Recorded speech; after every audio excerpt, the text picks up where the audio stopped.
As I've said, it's surprising how many different shapes you can create using CV editing, but of course sometimes you need some other tools also. And I'm going to show you a couple of polygon modeling tools that are useful. One is the Boolean operation, which carves out a shape from another shape. Let's say that I want to make a screw head with the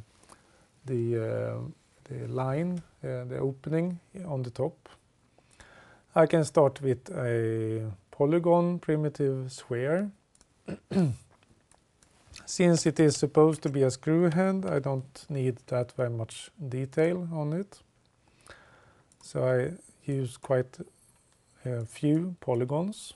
So this is supposed to be my screw head. Usually a screw head is a little bit flattened like that. So I press it down. And since it is supposed to be a screw head, I don't need the lower part of the sphere. So then I go over to select by component type. And I select that I want to select faces. And I select the lower half of the sphere. And in perspective, it looks like this.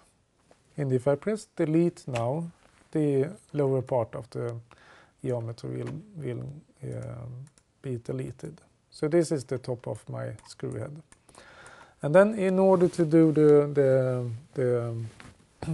the ridge in it, I can use a kind of wedge shape and cut out that one.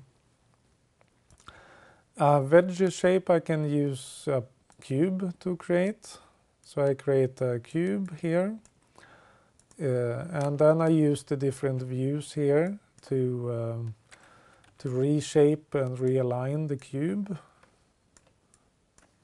So the idea is that I'm going to use this cube in order to cut out a part of the screw head. So that is the positioning that I'm doing right now. Resizing and repositioning. And then in order to have the little bit wedge shape, I need to CV edit, make a very simple CV edit of the cube. So I select the upper part of the cube here and just scale it a little bit like that. And in perspective it will look like this.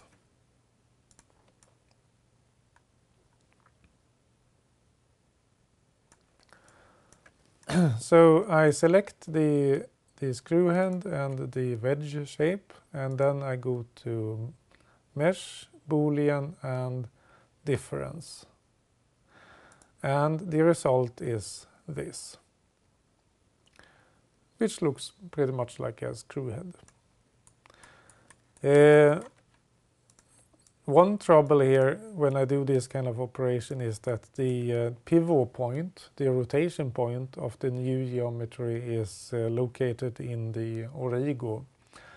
And that can be quite inconvenient. In order to fix that, I go into Modify and Center Pivot. So that, for example, when I rotate this one, it rotates around its own axis.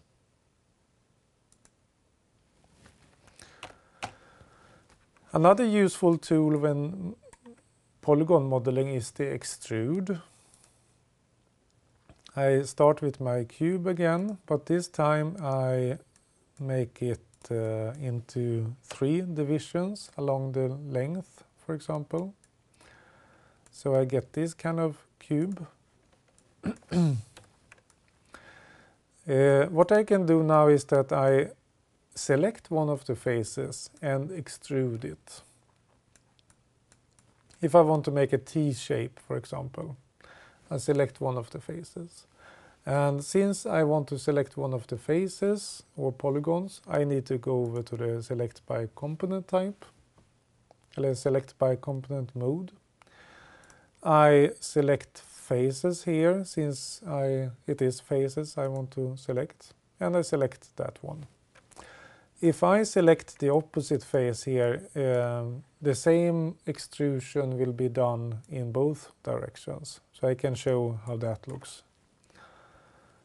Under Edit Mesh, I have Extrude. And now I just have to pull out this new geometry, and I can rescale it. Rescale it like that, for example, in order to have this kind of shape. And when I do this, very often I can do a smooth later on to have another shape to work with. Maybe I need more divisions here, and then I can have a shape that starts to look good.